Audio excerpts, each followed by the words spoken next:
Graça e a paz, estamos aqui mais uma vez para trazer a nossa lição de número 5 de jovens, né? Hoje nós vamos estudar um tema muito importante, a lei da semeadura, né? Obadias, o profeta de Deus, o cuidado para com a retribuição divina. Fica conosco aí até o final, vai ser uma lição muito importante.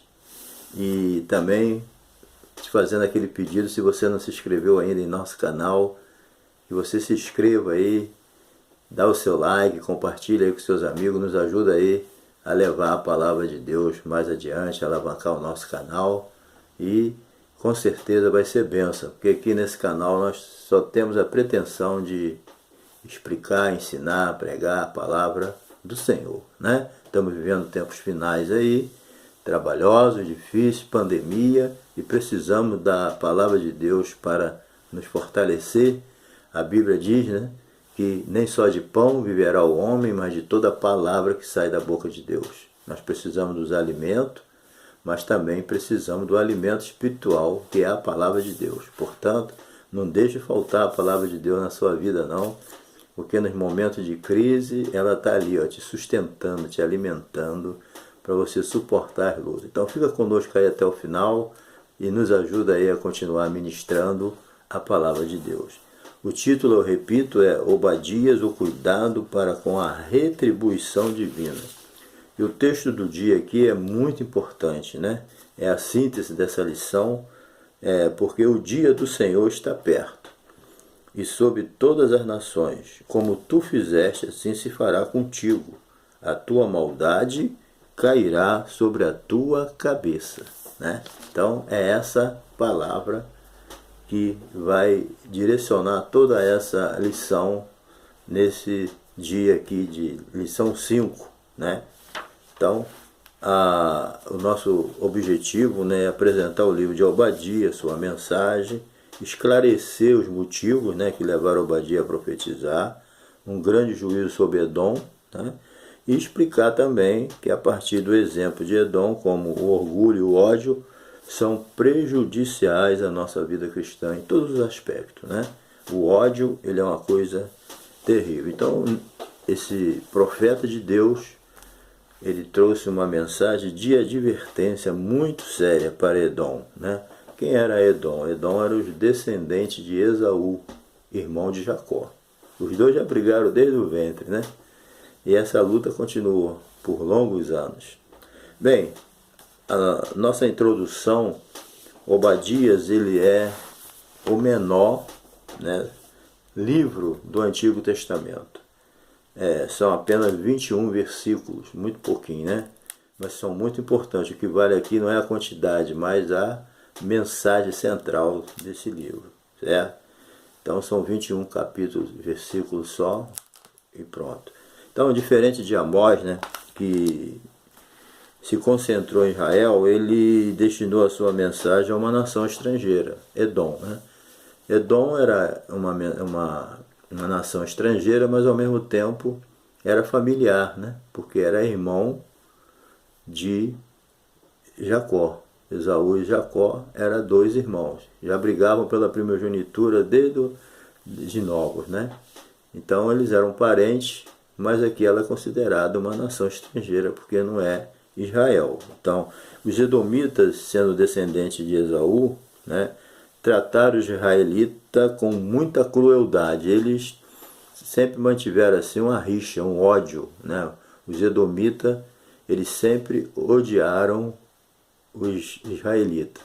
Não sei se é por eles saberem da história do início, que Jacó tomou, né, com as suas habilidades que ele tinha, tomou a primogenitura do Esaú, então talvez isso manteve um distanciamento e um ódio tremendo, que eles faziam tudo para poder prejudicar Israel. E Deus já tinha avisado que não era por aí, né? Então, isso aí nós vamos estudar agora. Então Deus prometeu retribuir, né? A retribuição divina pelo tratamento detestável, né, que ele mantinha ao povo de Deus, certo? Vamos lá, Obadias. servo do Senhor. Obadias, ele é um nome comum entre os árabes e judeus, né? No Brasil, inclusive, tem muitos Obadia, então, cujo significado é servo do Senhor. É um composto de Obed, servo, com Yah, forma abreviada do tetragrama Jeová, né? Yahvé, forma Jeová. Então, o livro não fornece informações sobre o autor, né? Normalmente, o livro dos profetas, nem todos trazem assim, uma informação completa, pai, mãe, o lugar onde nasceu, idade. A Bíblia não traz isso, né? E também no Velho Testamento eles não tinham muito esse costume, né? Então o livro não fornece muitas informações pessoais sobre o autor, por isso a gente não sabe nada da sua família, cidade, profissão. Ele simplesmente diz visão de Obadia, é o que a gente sabe dele, né? Então não adianta procurar lá a biografia dele, que só tem isso, visão de Obadia, mais nada. É a única coisa que fala sobre ele. É provável que o profeta estivesse em Jerusalém durante um período em que a cidade foi atacada. Os edomitas, eles foram cruéis durante esta invasão, ok? Obadia narrou os acontecimentos no estilo de uma testemunha ocular, ou seja, ele estava presente nessa invasão e viu tudo, né? Então ele era um homem piedoso, né? Seguia a ortodoxia judaica, acreditava na justiça divina. É lógico que nós, como cristãos também, nós acreditamos que Deus faz justiça. Às vezes alguém está sendo injustiçado, ou você mesmo, né? Mas não procura fazer vingança com as suas próprias mãos. Deus é que faz. A Bíblia diz, a mim pertence a vingança, né? Às vezes nós somos tentados a pagar ali com a mesma moeda, né? Isso vem de dentro da gente, mas a gente tem que resistir a essas coisas e confiar em Deus, que a vingança pertence a Deus. É Deus que vai resolver o problema, né? Então, por quê? Porque Deus está vendo tudo. Deus percebe, né? Então, Deus percebeu a maldade também dos edomitas, anunciou, impelido pelo Espírito Santo, né, o juízo que estava vindo sobre esta nação. Vale destacar que outros profetas também anunciaram o juízo sobre Edom, né, devido à sua maldade, o seu ódio de graça sobre o israelita. Então, vamos ver aqui a segunda parte aqui da primeira. Sua época, não podemos afirmar, né, quando o livro foi escrito, certo? Mas os indícios mostram, né, que os edomitas se regozijaram com a invasão de Jerusalém, até mesmo lucraram, né, tomando parte no seu despojo. Quer dizer, na verdade, pela origem, né, de Edom, vindo de Esaú, irmão de Jacó, seria até, né, viável se ver o quê? Edom ajudando Judá. Mas pelo contrário, quando ele viu que Judá estava sendo destruído, ele se regozijou, se alegrou e ainda foi lá se aproveitar dos despojos ainda, né? Então, é isso aí, a gente não deve se alegrar com a desgraça dos outros, né? Eu sempre uso essa palavra, às vezes nós somos tentados a isso, uma pessoa que não gosta do outro, ou já fez mal a ele, então ele fica feliz quando a desgraça bate na casa daquela pessoa. Mas nós, como cristãos, devemos tomar cuidado para não guardar isso no coração, porque isso não agrada a Deus. Deus não se agrada quando a gente se alegra com a desgraça dos outros. Entendeu? Ah, bem feito, tinha que acontecer isso mesmo. Vem a tentação, mas a gente tem que resistir o diabo. Não fazer isso, não entrar na carne. Entendeu? Porque tudo que você deseja vem de volta para você. Não adianta. Entendeu? Então, nós vamos aqui para segunda parte. Sua mensagem, né? O assunto aqui principal do livro de Obadia é o julgamento divino contra Edom por causa da sua hostilidade contra os judeus, né? Infelizmente. A mensagem do profeta nos reporta a promessa que Deus fez a Abraão, né? Essa promessa que Deus fez a Abraão, ela é abrangente, chega até nós, é abrangente por todos os cristãos, entendeu? Abençoarei os que te abençoarem, amaldiçoarei os que te amaldiçoarem. Nós, pela fé, nós não somos descendência de Abraão segundo a carne, como eram os judeus. Nós somos descendentes de Abraão pela fé. Nós temos a mesma fé de Abraão. Abraão creu e isso foi imputado como justiça, né? Agora, os judeus são descendentes de Abraão segundo a carne.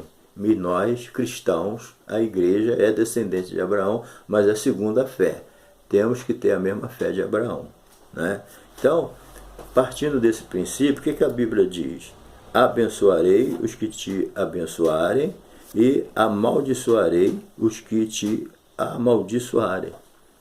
Então, isso aqui se cumpriu em Edom. Deus ia abençoar quem abençoasse Israel. E Deus amaldiçoaria quem amaldiçoasse Israel. Então, hoje, quem abençoa a igreja é abençoado. Quem abençoa a igreja, com certeza não vai perder a benção. Agora, quem amaldiçoa também vai ser amaldiçoado. Mas quem vai fazer isso é Deus. E Jesus, no Sermão da Montanha, ele ensinou, né? Explicou para a gente não amaldiçoar ninguém. Pelo contrário, orar pelo que nos perseguem. O ensinamento de Jesus é bem diferente, né? Então a gente tem que se alegrar, né? Não com o mal, que alguém está progredindo no mal, mas pelo bem que a pessoa faz. Agora, deixa com Deus. Se alguém te fez mal, Jesus é o nosso advogado, entendeu? Não deseja mal para ninguém. Tomara que morra, tomara que ele não se dê bem na vida. Isso aí é um pensamento edomita. Os edomitas que pensavam assim. Tomara que ele seja destruído. Não. Vamos entregar na mão de Deus, porque quem te amaldiçoa será amaldiçoado por Deus. E quem te abençoa será abençoado por Deus. Vou repetir esse versículo. Abençoarei os que te amaldiçoam, abençoarei os que te abençoarem e amaldiçoarei os que te amaldiçoarem. Isso é uma promessa de Deus extensiva à igreja. Entendeu? Os edomitas, né,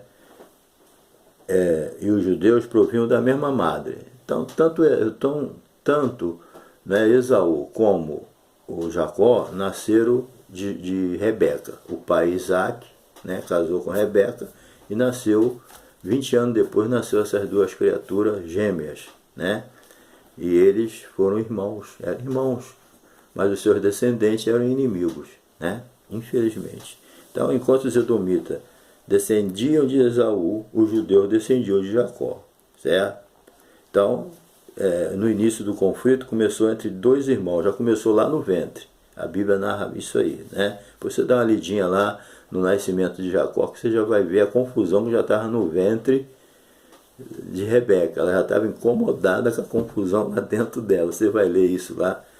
É interessante isso. Então, Deus ordenou que os israelitas tratassem os edomitas como irmãos. Eram, né? Então Deus falou, né, aos israelitas, trata os edomitas como irmão. Mas da mesma forma, os edomitas tinham que tratar os israelitas como irmão. Mas os filhos de Edom não se ligaram nisso não. Entendeu? Eles cultivavam, sabe o quê?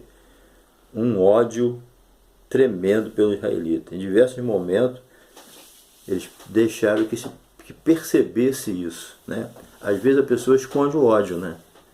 Ele odeia alguém, mas aqui os edomitas chegou a um ponto que não dava para esconder mais. E a vida das pessoas é assim, eles vão escondendo aquela raiva, aquele ódio, mas vai chegar um ponto que não dá para esconder mais. Entendeu? Todo mundo vai perceber que há ódio ali, a raiva, a ira, desprezo. Então essas coisas na vida de um crente tem que ser varrida. Não dá para conviver com essas coisas e servir a Deus, né? Mas Deus liberta de tudo isso. É só a pessoa deixar o orgulho de lado e se humilhar, né?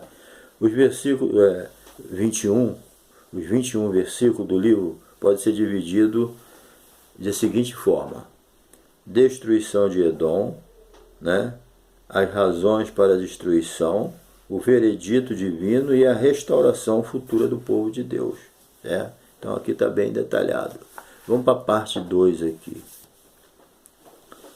O julgamento divino. Edom, ele era a nação vizinha, né, a sudeste de Israel, ao sul de Moabe e do Mar Morto. Eles eram descendentes de Esaú, conforme nós já falamos várias vezes, então apesar de serem parentes, né, se comportaram como inimigo. Pior é isso, eram parentes, mas se comportavam como os piores inimigos, né? Então, a mensagem ela foi enviada para noticiar a destruição de Edom, certo? Levantai-vos e levantemos nós contra ele para a guerra. Embora fossem pequenos, né? Porque Edom, falando assim, parece que é uma nação enorme. Não, era uma nação pequena. O que prevalecia ali era simplesmente, né, a posição geográfica, o lugar onde eles moravam, onde eles viviam. Era um lugar de difícil acesso, entendeu? Então, nesse ponto, eles se sentiam protegidos. Mas a nação bem em si mesma, ela era uma nação pequena, certo?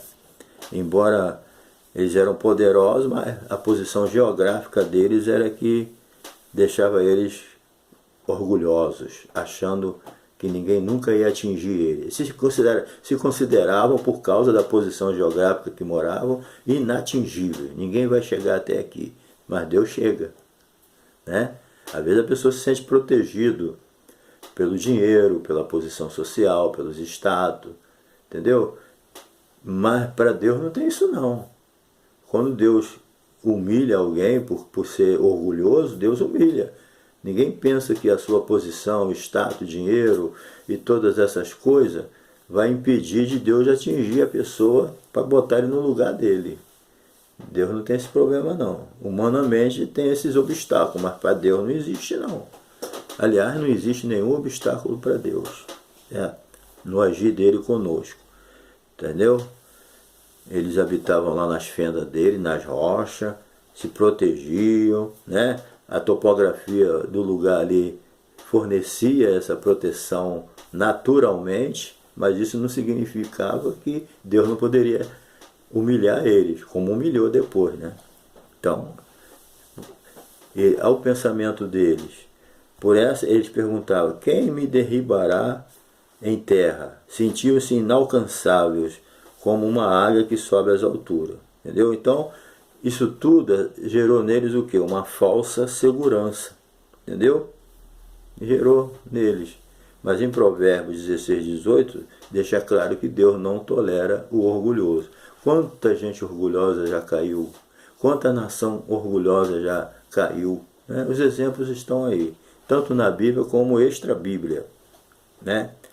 Ou extra-bíblica. Número 2 aqui, juízo divino. Os edomitas estavam acostumados, né, a roubarem os outros povos, né? É interessante essa natureza dos edomitas. Eles sempre foram aproveitadores, eles se aproveitavam de alguma situação para ir lá e pilhar as pessoas, roubar, maltratar. Eles tinham essa índole, entendeu? Eles aproveitavam, eram oportunistas, eles aproveitavam a situação da pessoa, entendeu? Para pilhar as pessoas, tirar o que tinha, roubar. Infelizmente existem pessoas assim. Eles aproveitam um momento de fragilidade de alguém para poder se aproveitar. Entendeu? Tem gente assim. E a gente tem que vigiar nessa parte, para a gente não entrar nesse barco furado, nessa canoa furada, de querer se aproveitar de alguém nos momentos de fraqueza da pessoa, de necessidade, ou física, ou espiritual, ou mental, ou financeira, seja lá social, né? Os edomitas tinham essa índole ruim. Quando as pessoas estavam numa fragilidade qualquer, eles iam lá e aproveitavam aquela situação. Isso é uma coisa maligna que tinha no coração desse povo, né? Então, o que aconteceu? Eles também experimentaram o mesmo veneno, pois ladrões e roubadores viriam à noite para saquear suas cidades. Então Deus permitiu também que acontecesse isso com eles, entendeu? Então o profeta declarou, né, que alguns cachos, né, usando o simbolismo, o profeta declarou que até os vindimadores, colhedores de uva, deixavam alguns cachos pelo caminho. Todavia em Edom não sobraria nada. Todo o tesouro de Esaú seria encontrado e esquadrinhado. Então, tudo que eles roubavam dos outros era uma nação ladrona. pequena, mas roubava as pessoas. Entendeu? A Bíblia diz, né, que Deus ia permitir que a mesma coisa acontecesse com eles. Iam colher tudo que eles plantaram. Né? Então, os judeus, eles tinham o costume de identificar as pessoas por seus antepassados. Então, Esaú, né, aqui é o povo de Edom, e Israel, os judeus aqui é o povo de Jacó. Os bens de Esaú refere-se às minas de ferro, cobre, pertenciam ao território edomita. Da mesma forma que Edom traiu Judá, seus aliados o trairiam. Entendeu? Às vezes a gente pensa que temos que acreditar em todo mundo, não é por aí. Né? Edom aqui colheu direitinho o que plantou. Cuidado, a lei da semeadura não muda. Tudo que a gente semear, a gente vai colher. Né? Muita coisa mudou nesse mundo, mas a lei da semeadura não muda. Temos que tomar muito cuidado com aquilo que eu estou colhendo. Os edomitas, tudo que eles plantaram, eles colheram feio. Né? Número 3 aqui, dentro do julgamento divino. Nós estamos tratando aqui de um julgamento divino sobre essa tribo aqui, certo? Sobre os edomitas. Número 3, nós vimos aqui, né, o orgulho deles, vai quebrado, o juízo divino sobre eles e a maldade deles agora. A principal razão para a ira divina derramada sobre Edom era a violência praticada contra seu irmão Jacó. Né? Então, os judeus aqui, eles simplesmente talvez não entendessem tanto ódio. Né? Eu acredito que o que faz gerar o ódio é a inveja, o ciúme. Que na verdade Edom era inveja de Jacó. Entendeu? Porque na Bíblia está escrito: amei a Jacó, me aborreci de Esaú. Amei a Jacó e odiei a Esaú. Então isso aí era uma coisa bem conhecida. Mas apesar disso tudo, né, o Edom nunca se humilhou diante de Deus, nunca quis saber. Entendeu? E tem pessoas que ele conhece a palavra, vai até na igreja, mas na hora de tomar uma decisão ele nunca vai querer se humilhar diante de Deus. Infelizmente, a gente, pelo tempo que a gente tem no ministério, fazendo a obra de Deus, a gente conhece muita gente assim. Ele vai, mas no ponto crucial, onde ele tem que mudar de vida, ele não quer. Entendeu? Edom era assim. Edom não era um leigo, entendeu? Uma pessoa, uma nação que vivia numa ignorância. Ela sabia, foi uma ignorância proposital. Né? Então, o texto sugere que o juízo de Deus não estava sendo aplicado por causa de um único problema, né? Mas por causa do acúmulo de comportamento hostil contra Israel. A gota d'água foi a aliança de Edom com os povos inimigos que assolavam Jerusalém. Obadia declarou mesmo, né? Tu mesmo era um deles. Quer dizer, ele se aliou com os inimigos de Israel. Então o ódio dele permaneceu. Entendeu? Então eles olharam com prazer. Se olhar com prazer aqui é o quê? Quando eles viram Judá naquela situação, os israelitas, eles se regozijaram, entendeu? Eles ficaram felizes com a destruição, entendeu? Isso aí trazia felicidades para ele. Cuidado nós temos que ter. Já falei no início. A gente não deve se alegrar com a destruição de ninguém. Né? E vem a tentação, vem. Uma pessoa que só fez mal, quando ele cai num suplício, é um prazer, né? Pô, graças a Deus. Mas a Bíblia não ensina assim. Né? O ensinamento de Jesus no Sermão do Monte é não guardar essas coisas. Deixa Deus justificar ele, deixa Deus, né, punir ele, deixa a justiça punir ele vai, mas não há aquela alegria, aquela explosão igual Edom tinha. E nem se aliar com os inimigos da pessoa. Deixa para lá. A situação do cristão na terra é bem diferente do mundo. Né? Nós vivemos na contramão do mundo. Nós não podemos acompanhar o mundo no ódio, na inveja, no ciúme, na vingança. Nada disso. A vingança pertence a Deus. Certo? Bem, nós vamos lá, chegando para o final aqui. eles agiram com grande crueldade, certo? Não tiveram compaixão de ninguém. Hoje nós vemos nações que não podem pregar o Evangelho, e as pessoas não têm noção como esses cristãos estão sofrendo nessas nações onde é proibido pregar o Evangelho. É porque são nações fechadas, a gente não sabe, né, as coisas, mais como está acontecendo, né, especificamente, cristãos sofrendo na cadeia injustamente, perdendo esposa, filho, família, sendo assassinado. Essas coisas estão acontecendo em muitas nações e está escondido isso.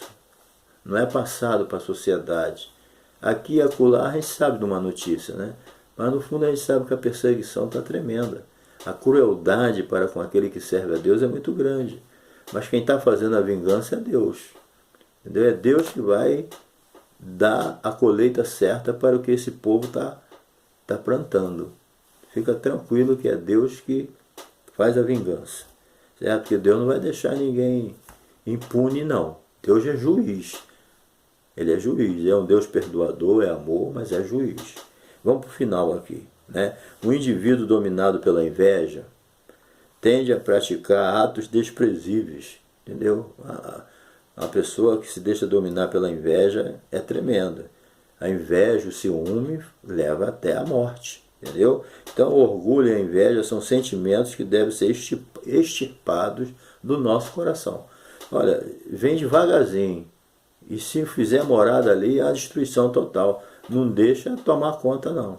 Com essa história, eu não posso impedir os pássaros de pousar na minha cabeça. Mas eu posso impedir dele fazer ninho. Entendeu? Isso aí eu posso. Então, muito cuidado, tá? Final. A retribuição divina. Agora sim, é Deus quem vai operar a vingança de tanta maldade que esse povo fazia contra Israel. E se aliando a seus inimigos também. E sendo parente, né? Vamos lá. O dia do Senhor. Retribuição divina, parte 3, número 1. Dia do Senhor.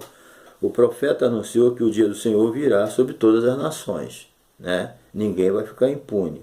E esse dia será contrastante para Edom e Israel. Enquanto um será humilhado e destruído, o outro será restaurado e exaltado. Entendeu? Lógico que essa profecia não agradava os edomitas, né? E talvez nem acreditasse. O dia do Senhor aponta para um momento específico da história que Deus se levantará para fazer a sua justiça. O juízo de Deus aplicará em Edom o castigo imposto. Certo? Enquanto Edom experimentará a taça da ira divina, Judá receberá o livramento. Então, enquanto a casa de Esaú será como palha, a casa de Jacó será como fogo. Deus aplicará a justiça na inversão dos papéis, né, injustos. Os exaltados serão o quê? Humilhados. E os humilhados serão o quê? Exaltados. Então, quando Deus entra, Deus não entra para ficar do lado de ninguém num sentido, ele entra para resolver o problema. Quem é o injusto vai receber a sua retribuição. Quem é justo vai receber a sua retribuição. Deus não entra para fazer maldade, ele entra para botar cada um no seu devido lugar. Merece o quê? Castigo? Vai ser castigado. Merece o quê? A bênção? Vai ser abençoado. Merece a maldição? Vai ser amaldiçoado. Então Deus, ele entra para dar a cada um segundo as suas obras, porque ele é o justo juiz. Entendeu? Deus, ele entra com essa situação. Então, essa palavra trouxe consolo para os judeus que sofriam, né, diante da derrota imposta pelos adversários. Não podemos perder a fé na justiça divina. Talvez você está sendo injustiçado há muito tempo. Não perca a fé, porque Deus vai fazer justiça. Lembra daquela viúva? Não tinha nada a favor dela, só quem? Só Deus. E não foi feita a justiça, o juiz não teve que mudar o seu pensamento. É assim que Deus faz na vida da gente, né? Deus é aquele que abençoa. A retribuição divina. Os juízos divinos são sempre fundamentados nos motivos convincentes. Deus não comete injustiça, certo? A doutrina da retribuição divina é bíblica. Fica tranquilo, entendeu? Isso aí, mesmo que dá uma vontade de ir lá e fazer as coisas do nosso jeito, espera, ora a Deus pede direção e Deus vai nos direcionar de como devemos agir. E a Bíblia está repleta de ensinamentos nessa situação, entendeu? Então Deus fez os edomitas, fez com os edomitas o mesmo que eles fizeram com Judá, certo? Edom e Israel eram parentes, no entanto os edomitas sempre trataram Israel com desprezo, inveja, ciúme, né? Então, inclusive, né, na época de Moisés, o direito de passagem dos israelitas pelo território edomita foi negado. Moisés mandou espia lá e falou: vem cá, nós vamos passar pelo seu território. Edom falou: aqui não. E não deixou. Entendeu? Então, isso aí, eles eram assim. Certo? Aqui, ó, Deus escreveu uma lei no universo que não pode ser esquecida, a lei da semeadura. Sei lá, ver lá em Gálatas, capítulo 6, versículo 7, a lei da semeadura, entendeu? E é a plantação que determina o resultado da colheita. Qual foi a minha colheita? Foi vento? Foi tempestade? Então eu plantei vento. Plantei vento, colhi o quê? Tempestade. Entendeu? Então, é a plantação que determina o resultado da colheita. O cristão não deve semear na carne, isto é, viver pela carne, mas deve semear no Espírito, vivendo de acordo com a vontade do Espírito. Entendeu? Se eu semear na carne, eu vou colher carne. Entendeu? Tudo é de acordo com a semeadura. O que eu ando semeando por aí? É o que eu vou colher. Entendeu? Se eu falo mal das pessoas, eu estou plantando o quê? Eu vou falar mal de mim também. Entendeu? Se eu sou um crítico ferrenho, vão me criticar também. Então, é a lei da semeadura. Ela bate e volta. Entendeu? Então, estejamos sempre atentos. Não esquecemos que também seremos julgados pelo Senhor. Então, nós devemos tomar cuidado para não dar lugar à raiva, porque sempre tem um motivo para vir a raiva, né? Então nós devemos tomar cuidado. A amargura ou até a maquinação do mal jamais cresçam em nosso coração. Maquinar mal, né? Arquitetar um plano para ferrar uma pessoa, isso aí a gente tem que estar fora disso, senão a gente não está vivendo uma vida cristã, né, que agrade a Deus. Deus olha o coração também, lógico. Ele começa de dentro para fora. Nosso relacionamento com as pessoas, com o mundo, as pessoas começam a descobrir as coisas na gente de fora para dentro. Deus já começa tudo de dentro para fora. Entendeu? Principalmente a hipocrisia. A gente finge ser aquilo que não é. Então Deus já começa lá de dentro, não é de fora. Deus começa de dentro para fora. E às vezes você olha assim: eu não vi nada demais, mas Deus viu lá dentro. Né? Inimizade deve ser combatida com perdão, reconciliação e não com vingança. Ressentimentos, né? Essas coisas não.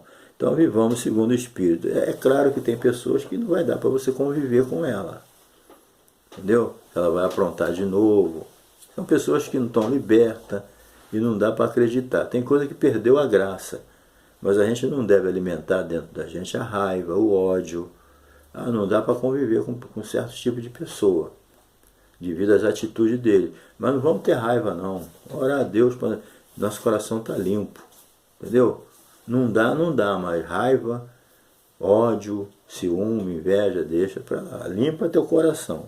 Certo? Então, encerrando aqui, inimizade deve ser combatida com isso. Perdão, reconciliação, não com vingança, ressentimento.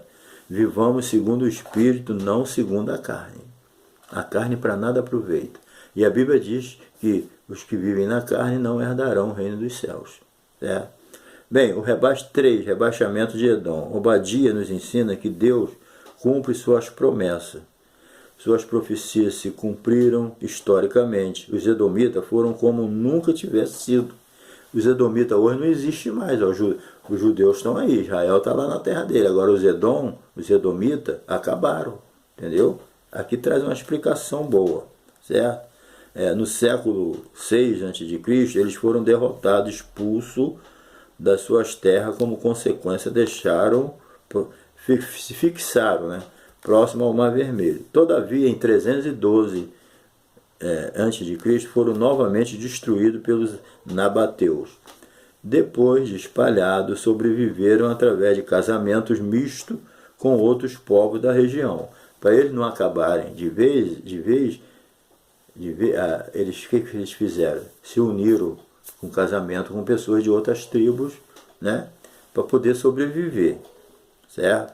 Foram novamente destruídos. Então, no Novo Testamento, os edomitas foram conhecidos como idumeus. O Herodes, né? O rei dos judeus ali, ele era idumeu. Ele veio de Edom, que os edomitas passaram a se chamar idumeus, né? Então, porém, agora a destruição total.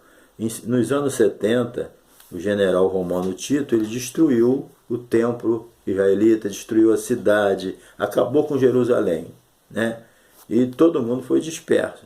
Então, enquanto os israelitas se dispersaram, e depois de quase 2000 anos está lá Israel, em 1948, todo mundo que foi disperso nos anos 70, Israel voltou a ser nação de novo em 1948, né? E quase 2000 anos depois, né? Como Israel reviveu e os idumeus desapareceram da história, né? Não existe mais os edomitas, acabaram, entendeu? Os idumeus desapareceram da história para sempre. Então a profecia de Obadias se cumpriu. O seu livro confirma o princípio bíblico da retribuição divina. Cedo ou tarde, todos nós arcaremos com os nossos atos diante de Deus. Não nos esquecemos jamais dessa verdade cristã. Então, mais cedo ou mais tarde, tudo que Deus fala vai se cumprir. Às vezes não cumpre no nosso tempo, mas vai se cumprir, né? Eu posso nem ver o cumprimento, mas Deus vai cumprir, porque Deus é fiel, entendeu? Deus é fiel e não tem como a sua palavra cair por terra, entendeu? Então, a lei da semeadura foi o objetivo principal dessa lição, certo? A gente deve tomar muito cuidado para a gente não deixar que o orgulho, o ódio, a raiva, o ciúme, a inveja, essas coisas venham mudar a direção da nossa vida cristã. Nós estamos caminhando em direção a Deus. Não podemos desviar o nosso propósito com coisas passageiras. Não tenha inveja de ninguém, não tenha ciúme. Faz a tua parte, se esforça. Seja uma pessoa esforçada para agradar a Deus. É Ele que vai te recompensar. Tá bom? Deus te abençoe. Até a próxima lição. E não se esqueça de dar o seu like. Se não se inscreveu, dá um toquinho aí, ó, do lado direito aí. Inscrever. Pronto, você está inscrito. Compartilha com seus amigos. Nos ajuda aí a divulgar a palavra de Deus, tá bom? Um abração. Jesus te ama e eu também.